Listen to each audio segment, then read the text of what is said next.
किया जवेदुल कुरैश मुंबई यूनिट की जानिब से आज के इस प्रोग्राम में जिसकी सदारत कर रहे जहीर काजी साहब, अभी अभी आपसे एक बेहतरीन तकरीर और एक मैसेज दे रहे थे यूसुफ अबरानी साहब। उससे पहले सिराज साहब की शान में काफी बातें कही बताई। मुश्ताक अंदोले साहब, डाइस पर मौजूद खालिद बाबू कुरैशी साहब, इमरान बाबू कुरैशी साहब, मुंबई के सदर हाजी बशीर साहब, शब्बीर अंसारी साहब, माजरत चाहता हूं आप ऊपर आके तशरीफ लाइए, ओबीसी के बड़े नेता हैं शब्बीर अंसारी साहब, और तमाम जितने भी लोग डाइस पे बैठे हैं मौजूद, और जिनके एजाज में, मैं आखिर में नाम इसलिए ले रहा हूं कि जिनके एजाज में तमाम मुंबई के लोग बिरादराने कुरैश यहां जमा हुए हैं, ऐसे हमारे कायद जनाब सिराजुद्दीन कुरैशी साहब, मैं चाहता हूं कि 5वीं बार ये सदर चुने गए हैं तो जोरदार तालियों से इनका स्वागत करें। आपसे एक बात मैं कहना चाहता हूं कि सिराज साहब is not a person, he is a personality. और अल्हम्दुलिल्लाह ये पर्सनैलिटी को, जो एक पर्सनैलिटी होती है वो ऐसे ही डेवलप नहीं होती। आप उनकी बायोग्राफी देखिएगा कि कड़ी मशक्कत के बाद, मेहनत के बाद, दिल्ली की उन गलियों से, कसाबपुरे से निकलकर एक चिराग के मानिंद, जैसे कि कहा अभी उन्होंने इनके नाम का जिक्र किया, एक रोशनी देने का ये काम कर रहे हैं।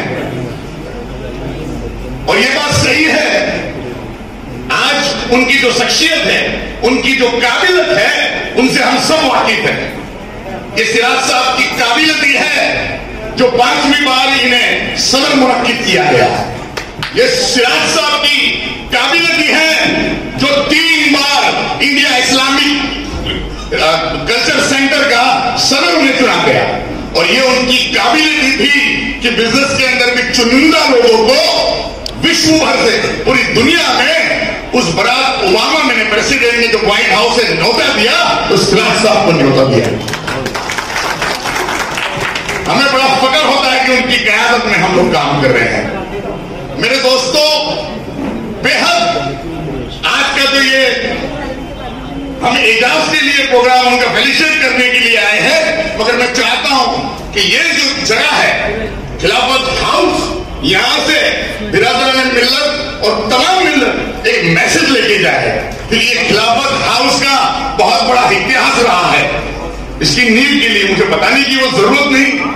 महात्मा गांधी, मोतीलाल नेहरू, मोहम्मद अली, यहां तक के मौलाना मोहम्मद अली और शौकत अली जौहर जैसी शख्सियतों ने यहां से मुहिम चलाई। और हमेशा जब कभी कौम मिल्लत को अगर कोई भी खतरा महसूस हुआ या आंदोलन उठा, तो इस खिलाफत हाउस से ही उठाया।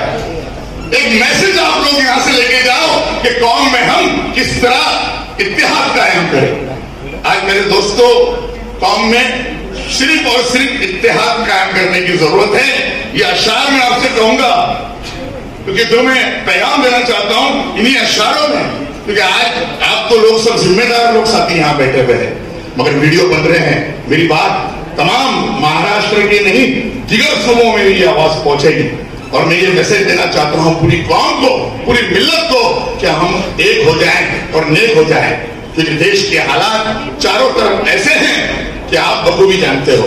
और मैं तो बार बार अपने अशारों में ये कहता हूं कि तहजीब जो संभाले वो सरदार कौन है, इस तख्त ताज का यहाँ हकदार कौन है। नफरत का जहर घोल दिया किसने हिंद में, बदली हुई फिजा का निगार कौन है। आज हमें इस बदली हुए फिजा के माहौल को बदलना है, तो हमें मुत्तहिद होकर एक मैसेज लेकर एक होने की जरूरत है। ऑल इंडिया जमीयतुल कुरैश 100 साल अपने पूरे कर चुकी है। भैया अरशदुद्दीन की मेहनत के बाद 1924 में जिस संस्था का जो बुनियाद डाली गई, उसको 100 साल मुकम्मल हो चुके हैं। इस तंजीम को जो एक सोच थी हमारे बुजुर्गों की, उसे आगे बढ़ाना ये हमारी जिम्मेदारी है, ये हम सबकी जिम्मेदारी है। मेरे दोस्तों, आज जैसे कि सब जानते हैं कि सबसे ज्यादा तकलीफें जो आई आज हमारी बिरादरी पर ही आई है। चाहे वो छोटे के कुरैशी हो, बड़े के कुरैशी हो, या कोई भी उस कारोबार में मुलव्विस तमाम लोगों पे जिस तरह की परेशानी आई है वो आप लोग बखूबी जानते हैं। जिसमें अबरानी साहब, खालिद भाई और तमाम लोग यूसीसी के भी मेंबर यहाँ बैठे हैं। कुर्बानी के ताल्लुक से आप देखते हो, आपने तो सिर्फ एक दिन तकलीफ झेलते हैं, मगर हमारी बिरादर, हमारी कौम 365 दिन वो तकलीफों का सामना करती है। लेकिन मैं फिर से आपको कह रहा हूं, क्योंकि मेरे दोस्तों हालात बहुत खराब है। इन अशारों से मैं अपनी बात खत्म करूंगा कि अपनी पहचान ये दुनिया को बतानी होगी, आपसी रंजिशें फिरकों की मिटानी होगी। ये मुसलमान अगर अब भी नहीं समझे तो इनकी तारीख के पन्नों में कहानी होगी। और कौन बेदार करेगा ये जमाने को अनीस, हक पे आवाज तो हमको ही उठानी होगी। शुक्रिया अल्लाह।